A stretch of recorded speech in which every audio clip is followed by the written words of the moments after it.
Thanks for joining us at the Business Growth Café, where each week we select from a menu of topics for a focused discussion with an industry expert to provide insights that can impact your business's growth.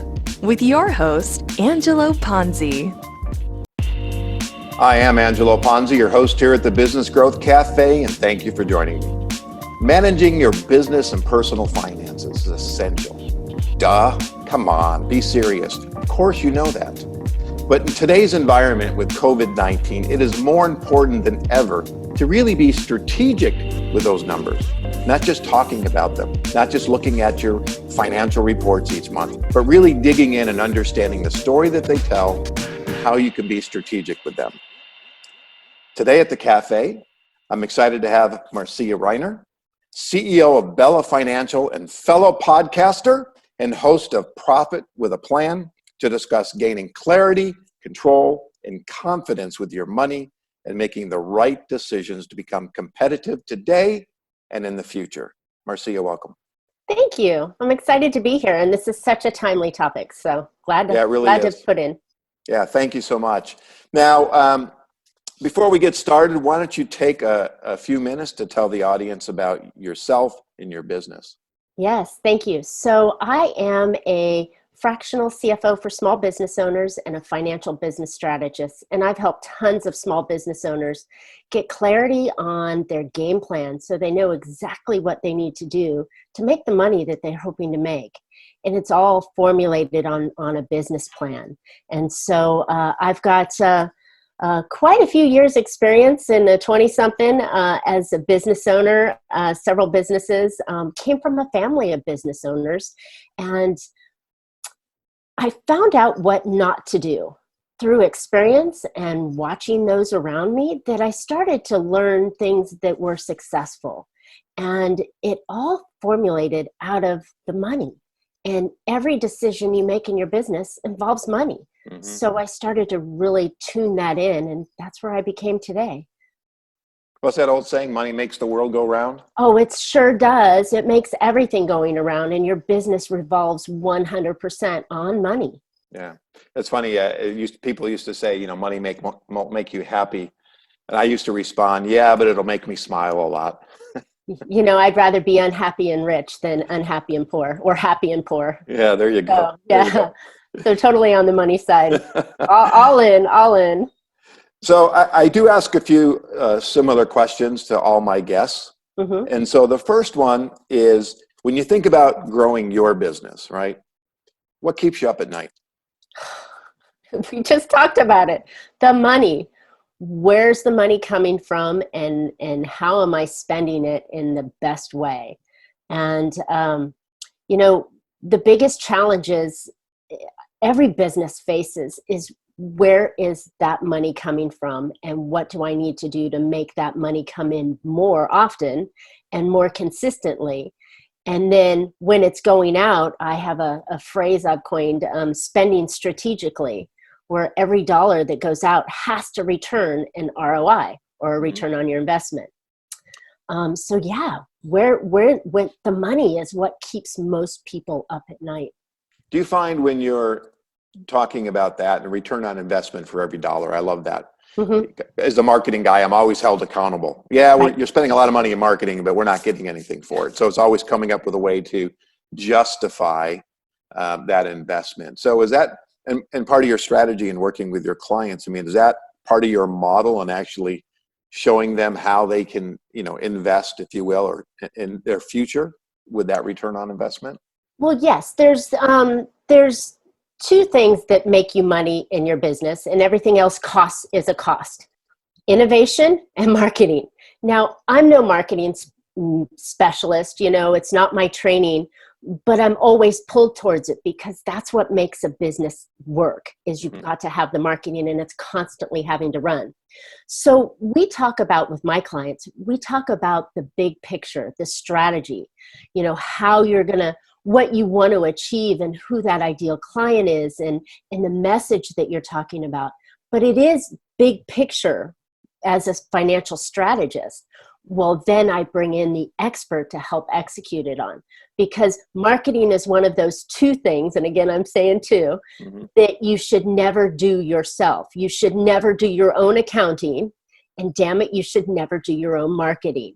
Give that to the experts in that area, because in both cases, you may know enough to do what you need to do, but chances are you're spending 5 or 6 times more hours and money trying to do it yourself. Okay. I would agree with that. I would agree Yep. with that. I might take that clip of you saying how important marketing is and use that in my Absolutely. promotion. That's fantastic. 20%, that's all I charge. Okay, no worries, no worries. Contracts in the mail. What is the best business advice you've ever given and or received, if it's different? Wow. Well, the best advice I've received, business advice over the years, is kind of what we just talked about. It's hiring. You're not an island. There's no reason why you should be in business all by yourself, holed up in your office with only your own self to look at. You need partners. You need partners that can help you do things. First of all, you need to figure out what your highest value is in business. If it's sales or technology or running the business, it's your job as the business owner to find out that expertise, that sweet spot that you find in. Then that's what you should do. Everything else should be delegated, and should be delegated to people that have bright ideas and can handle the tasks self-directed. And so I think that's the biggest thing as a small business owner, which I am, and I've come from, I've been in situations where I've had a few employees, but never 20, 30, 50, 100, 200 employees. It's always been in that small, they call it micro business world. But most business owners in that world tend to feel like they've got to shoulder the entire weight of the world on their shoulders, doing their own accounting, doing their own marketing, trying to make decisions on their own, trying to be the chief dishwasher and economic forecaster at the same time. Yeah. And it really can't be done. So my advice that I've been given, and it took me a while, it took me a real while to be able to realize this and take advantage of it, but you need help. You can't do it yourself, and you shouldn't do it yourself, because two brains, masterminds, are always the way to go. Yeah. Wise words, wise words. I mean, it's so many times, and I've run into this myself, where, the CEO is also, again, had been doing the as a matter of fact, I got a lead today, and the CEO has been the person doing all the marketing. And it's like, well, that's not what you should be doing. You have a lot of other things to be doing, right? Yeah, exactly. Yes. So my last question before we kind of take the next step is, as a business owner, if your journey was a book, what would the title be? Wrong turns. Too many wrong turns. The slow path sometimes. My goodness, I could come up with a whole lot of things. Like I said, as a business owner, we all struggle. And then add the woman factor into it, and I'm constantly beating myself up for not getting there faster, quicker, stronger, more money, more growth. So I think those are the challenges that I face. So yeah, maybe the slow road, the broken road. But I have to say, through all of that, I've learned some tricks. And they say beauty is wasted on the young, because it should be given to the old who are mature enough to handle it. I think I've got my maturity in business enough to say I know what not to do. And I've learned from these tricks, and I'm smart enough and wise enough to start to implement them. Now it's come later in life, because I tried to, put a square peg into a round hole for many, many years. But I think I've come out of it, and I've seen the light. I've seen the light at the end of the tunnel. And when it all finally comes in place, you feel it in your core, and things start to happen because you're living in the right place and doing the right things.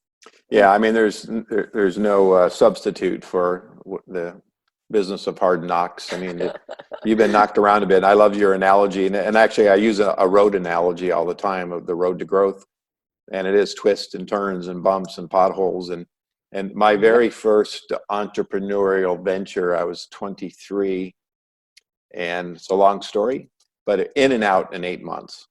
But that 8 months, it was probably the best education I've ever had, because I learned about partners. I learned about the value of money. I learned about bad strategies. I relied on too many people.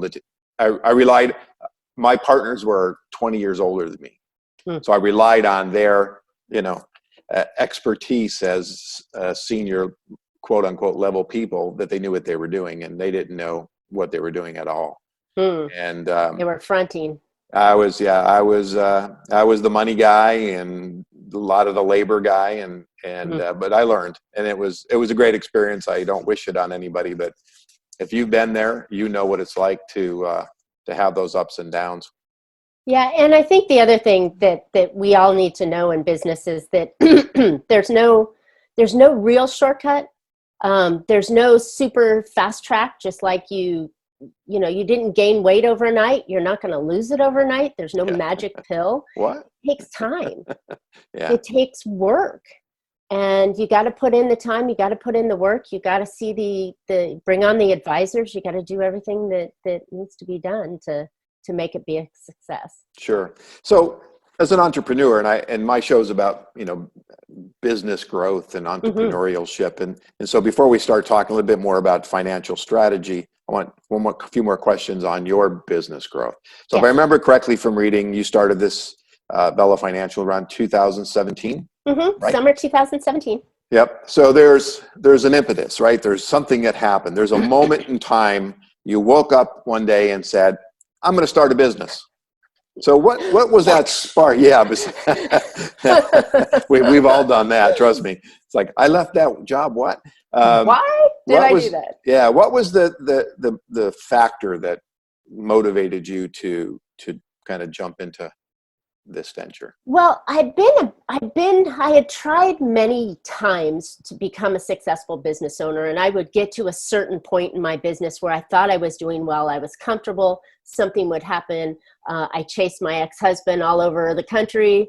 Every time I'd get my business up and running, he'd move us, so I'd have to start from scratch again.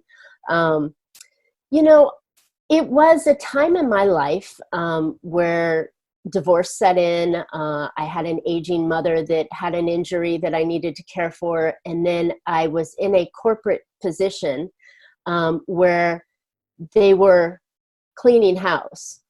And I wasn't marked for cleaning house, but I was the oldest person on this young team. And in comes a new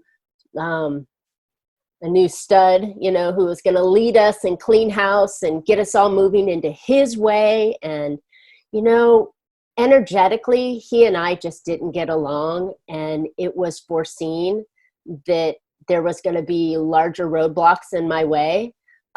Every time I turned, I felt like I was putting my foot in my mouth, and I was making mistakes and things that I've never done before, but I felt like the energy was just, he was pushing me out, and so I was stumbling, trying to hold myself up. And I said, I'm done with that.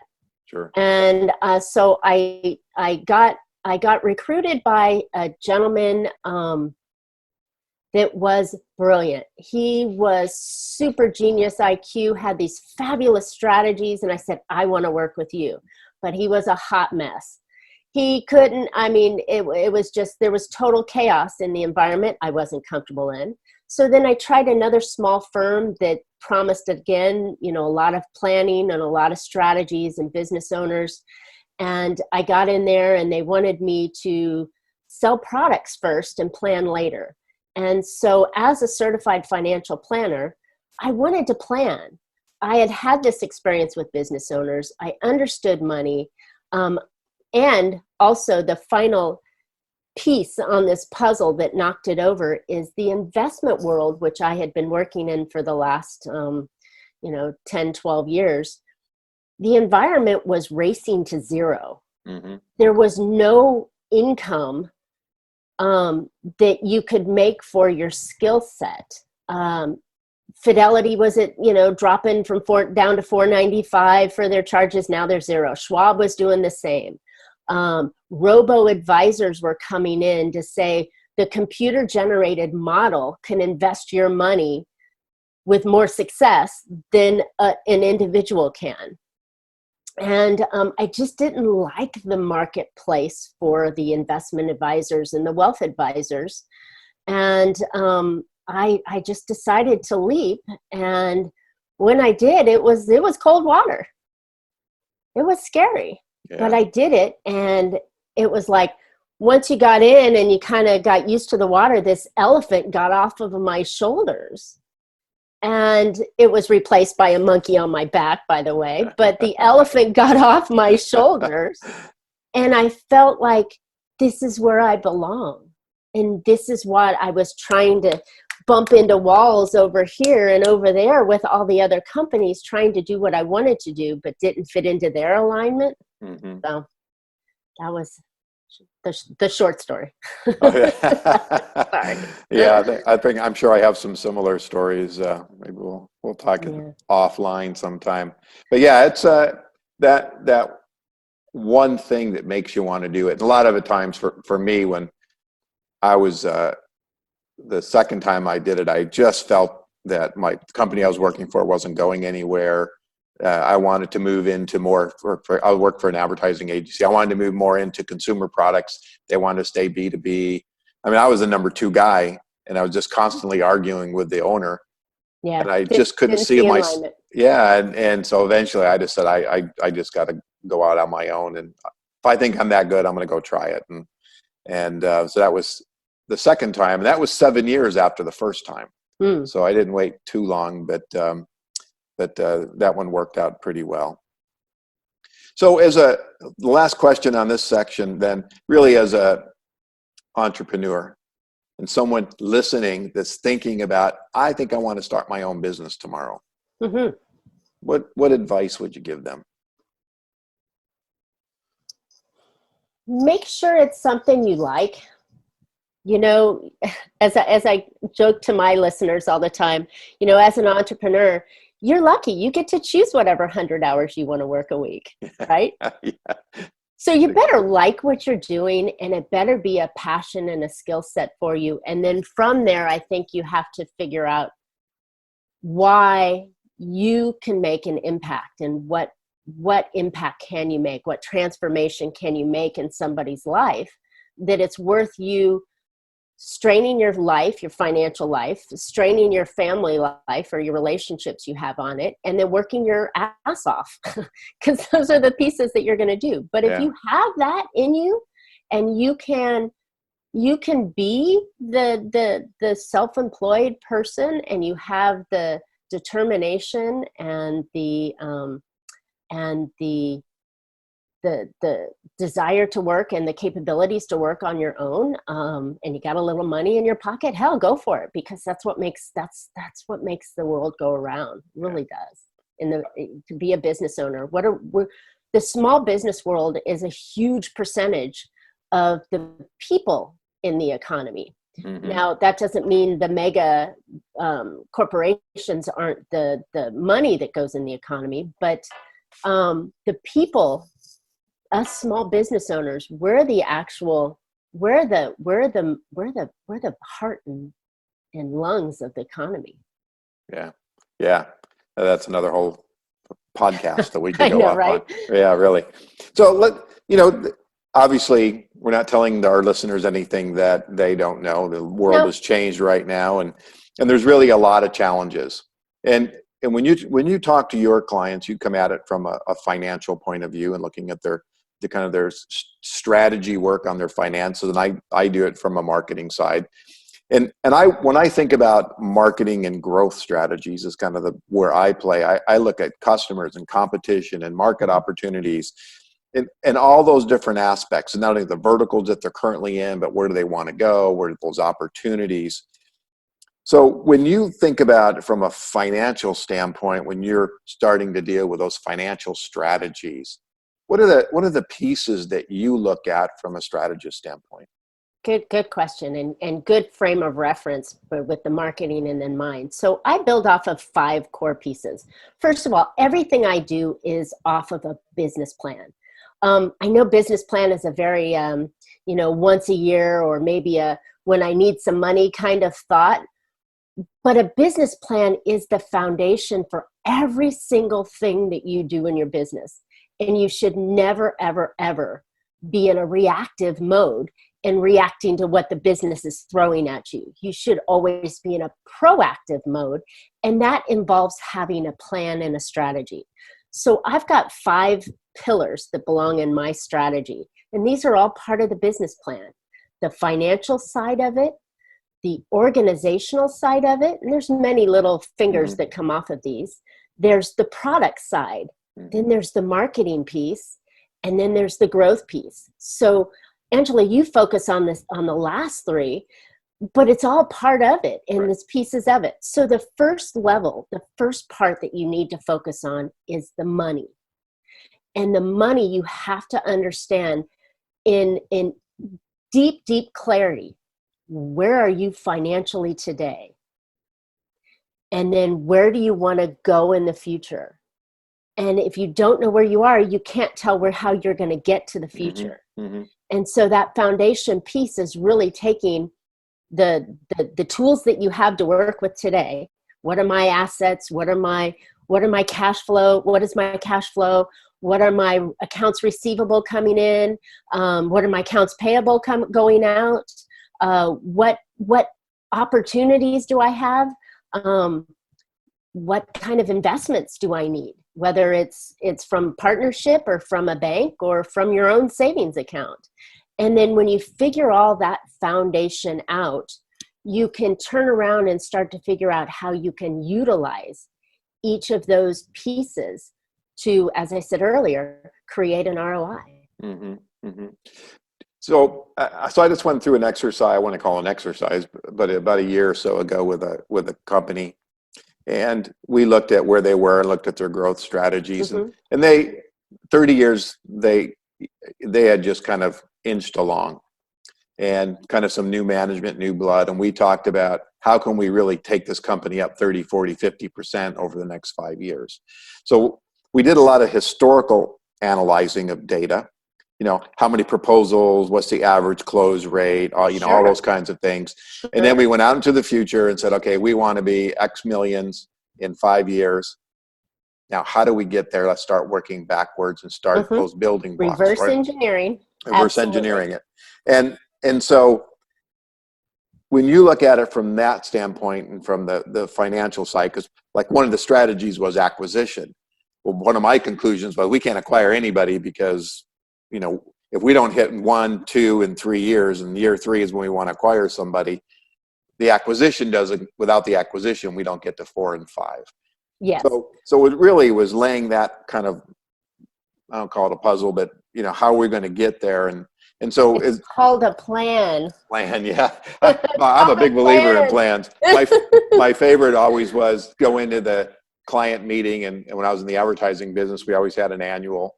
And I can honestly say more than once the client pulled the plan off the shelf and blew the dust off it. So, sad. Yes. Yeah. So yeah, you're so right, because in order for you to get, if you think, I have a 1-year-old grandson, so we just spent the last few months trying to get him to walk, and he wanted to run. But you can't run until you learn how to walk, and you can't walk until you learn how to have some balance, and you can't have any balance until you learn how to sit up. I mean, it's all reverse engineered, like you said, but you have to do step 1. You cannot jump to step 2, or the foundation of your house will fall down or the sticks of the house, because you don't have a solid foundation. Yeah, that's really good. To your point, you can't tell if your plan's working if you don't have a plan, right?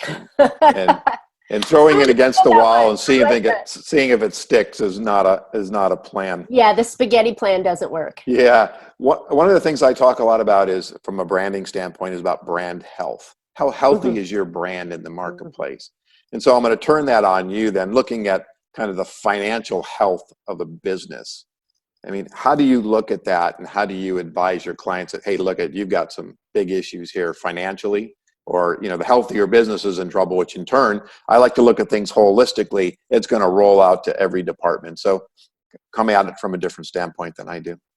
No, you're so right, because the health of the business is how many multiples can you withstand financially. So even if you're saying, okay, what is my nut? What do I have to cover each month to be able to keep the doors open, whatever those invisible doors may be or solid doors they may be?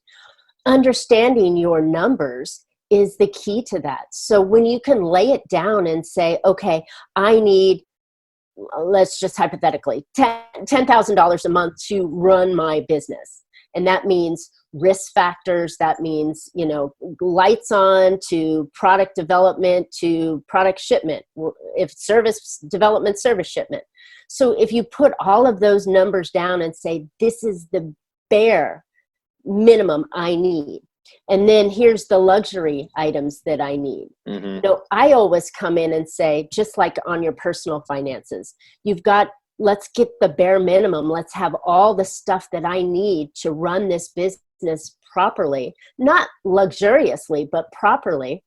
And then how many multiples of that do I need to make sure I'm safe in case something like COVID-19 comes up and knocks us upside of our head, that we have enough slush fund to keep our business going? And what measures or strategies will we take to get through the other side? So it could be something as simple as, I need 3 months, like in your personal, 3 months if you're married, 6 months if you're single, to be able to weather the storms that are going to hit you. This one hit us on many aspects that we weren't prepared on, just as 2008 hit us on financial, on housing, on, the interest rates, and I mean, so many different avenues. We have to manage risk as a business owner, and making sure that we're financially solid. We need to have a strategy in case this happens. Mm-hmm. What are we going to do? I'm going to stream and I'm going to furlough this percentage. I'm going to spend on this and not spend on that. It's all a strategy. But if you're going like this and like this and like this, you're going to get killed. Well, you're going to get killed, and the business will die, and all of your blood, sweat, and tears that you put into this business, because that's what we put in, is gone. Yeah. Yeah. In 2008, 2009, I actually tried to start a business, and, it didn't go anywhere. Nobody saw that coming. And just like people might have prepared for another recessionary time, nobody certainly prepared for this pandemic. So segue, and then to talk a little bit about that. When this first happened, it was a lot of companies are preserving cash, cutting marketing, cutting all their spending, laying people off, just reacting, just not thinking about the impact it was going to have long term, but just preserve cash. Good, bad, fear. Fear got in the way.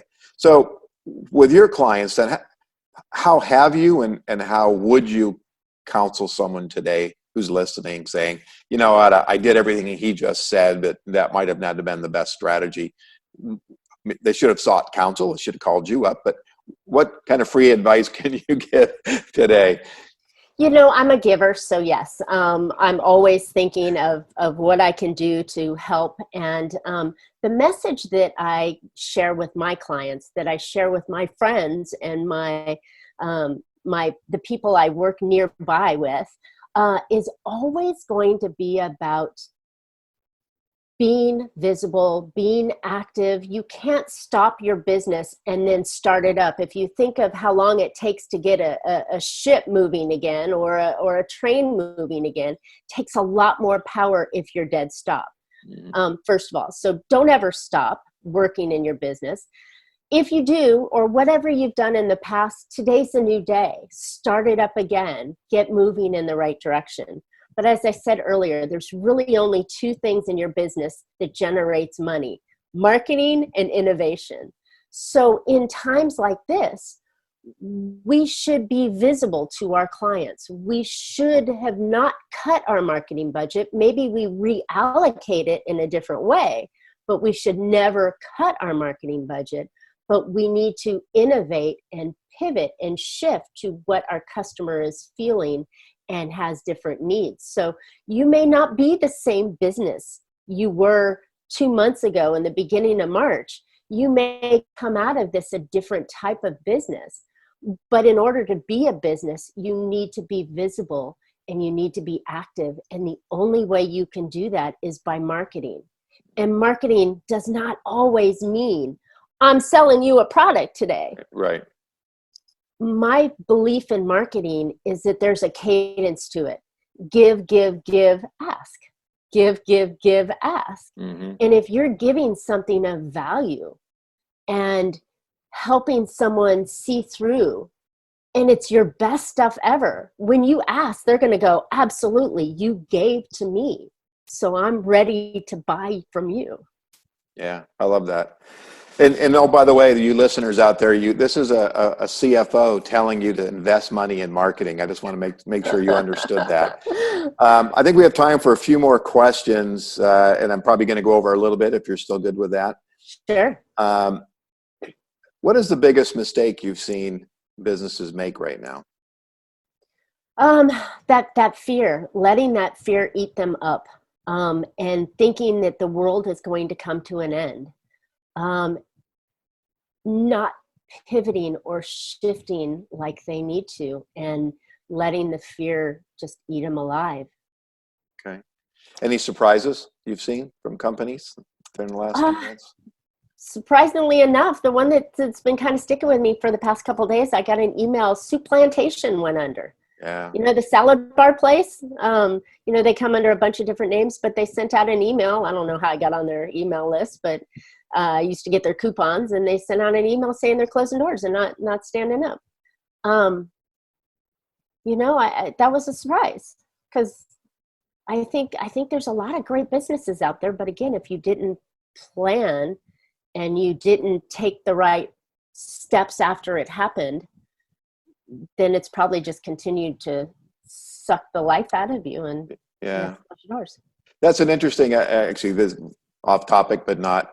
So Soup Plantation is very interesting to me now that you've said that, because if you think about their model, you're going down, you're reaching in, you're touching, they got sneeze guards. Yeah. I would think that buffet style, like Vegas. Yeah. Oh yeah. I would see that people going, there's like no way I'm going in there, because I have no idea who's touching what. Exactly.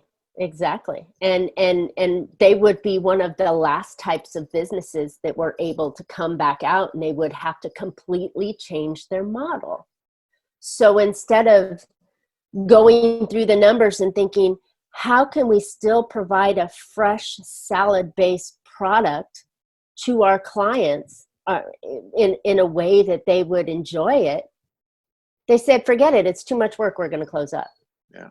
Wow. When instead they couldn't have like a lemonade kind of list and say, you can have all these things, but we're going to serve it to you. Yep. Okay, so you got a $10 an hour or $11 an hour person, slinging the 12 different types of salads you're going to have and pouring the soup for you and handing you bread.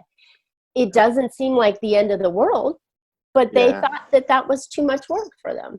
Well, and you made a good point too, because they would have been one of the last ones to really come back because of their model. They can't serve curbside and that kind of stuff. But they could if they did an order type basis. You know what's on the menu. You know what you like. You put in your order and you say, I want garbanzo beans on my salad. And here it is. And they shovel it out and give you the salad on the side, and you got curbside. Yeah. Look at the line at Starbucks. Have you been in a Starbucks drive-thru lately? No, That's I haven't. At least an hour line every single time. I got good coffee right here. Yeah, me too. I had to go on my own. So it's pivoting and shifting, and if you don't do that. But that's our whole premise, though, right? It's about having a plan and a strategy, right? What is it? Work the plan the work, or work the work, or whatever it is. And there's so many quotes and famous quotes about planning that we take for granted sometimes, and you really can't, because you don't know how you're going to get there. You might get there eventually, but that road could be all over the place, versus really understanding what it's going And to I take. have to say that is the most common situation that, or my biggest roadblock when I'm working with my clients is that they're like, I don't want to do a fluffy plan. I don't want to, go through all this stuff because I'm not going to put it to work. But how I consult and counsel my clients is that plan is on their desk. Mm-hmm. They're looking at it on a weekly basis. Okay, here's your KPIs, your key performing indicators. Did you achieve that goal? What's the next step? What tricks and what shifts, what tactics do we need to do to get to where you want to go? It's a living, breathing document, set of documents that has the financial plan, the marketing plan, the sales plan, the operation plan, the growth plan. It's got all these plans inside of to make the big plan, but it's everything that you need to do, and it's a living, breathing document. Mm-hmm. So yeah, it's the hard part, because business planning has that let's do it on January 1st because we have to, or I have to put a plan together because I want to go to the bank and get a loan. It's an afterthought or a small thought, and it's often thought as a waste of time, where the world I come from, it's everything. Yeah. Wise words. I'm a huge believer in planning. Well, we have actually come to the end of our time together. So you want to tell the listeners how they can find out more about you and reach you and connect with you? Yeah, absolutely. So I am the proud author of my book, Big Profit Secrets Exposed. You can get it on Amazon. Hopefully you'll have a link there for them. Again, Big Profit Secrets Exposed. You can also hit me up anytime I offer a complimentary consultation to my to the listeners. We'll sit down for a half hour, no sales, just a strategy. Come to me with one of your issues, one of your problems, and I'll either help you solve the problem or I'll drastically reduce that problem for you and let you experience me a little bit. And That's then good. one other place is I've got a workshop on starting online. It's all about how to put the plan together. It's a 6-week workshop, and it's at bigprofitstrategy.com. All right. Fantastic. Hold the book up one more time. You bet. There Happy you go. to. Look at that. And when did you publish that? I published that last December at Christmas. I was sick, so I think I had the corona during Christmas, during December. This past And Christmas? so I was sicker than a dog, coughing for like 6 weeks, and that's when I finished and published it. And this has some great ideas. I've got 5 ideas in there on how to increase your income, and 5 ideas on how to spend strategically, and then a couple other little tidbits on marketing and business planning, business credit, things like that in there. So it's real valuable. It's an easy read. I'll have It's to not pick one up. You get into forever. So I'll have to pick one up. Yeah, it's interesting that you said that. As a side note, in January I got sick, and my headache and coughing and sneezing, and I had my lungs were hurting and all this stuff. I didn't have trouble breathing, but every time I breathed I could feel the wheezing. And I went to the doctor, and they go, you got a sinus infection, which I never get my entire life. But I said, okay. And that lasted a really, really long time. And just recently, my wife and I were talking, because of course I gave it to her, that we actually think we might have had it as well. Well, I talked to a medical professional that said we had something similar. It wasn't the actual coronavirus. I guess that's what they're saying. But you know what? I think it also gave me the immunities to be able to make it through here. And I've done my social distancing, and I've stayed at home and all that. But at the same time, I was sicker than a dog. But that's when I finally finished it, because if you're anything like me, you want it to be perfect, and you're sitting there and you're going and you're going and you're going, and you're like, you know what, I'm just going to pull the trigger and go. Perfect or not, I'm going. And I did. So you know me already too well, because I have 2 books in the works at various stages, and my personal goal was to get them finished, at least one of them finished during this time. And here I sit and still haven't finished it. Yeah. Well, I put out a big grease board, and I made a plan on how I was going to put it all together and lay it out. And I took a lot of my topics from my podcast, and I just put it in there and kind of fine-tuned it. In hindsight, I should have worked with a professional. And my second book, I will work with a professional. But I felt like, I'm that a lot of the professionals wanted to have you do it their way, and I wanted to kind of put it out. First of all, I wasn't sure I was actually going to get it out, but I did, and now I'm a published author, and my next one will be Bigger Profits Now, and it'll be a work in progress. So, well, you know what? That's motivation for me. So that's where I'm going to be spending my time this week. I'm going to get that done.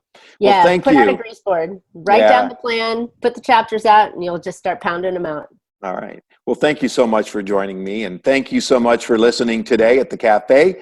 You can find out more about me, read my blogs, or view my show videos at theponzigroup.com, or certainly connect with me on LinkedIn.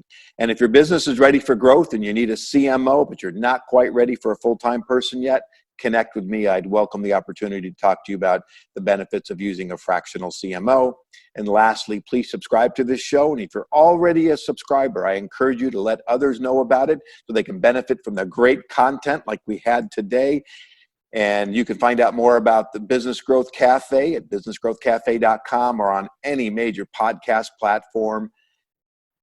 Please join me next week for lunch at the Business Growth Cafe. Thank you. Love it. Thanks.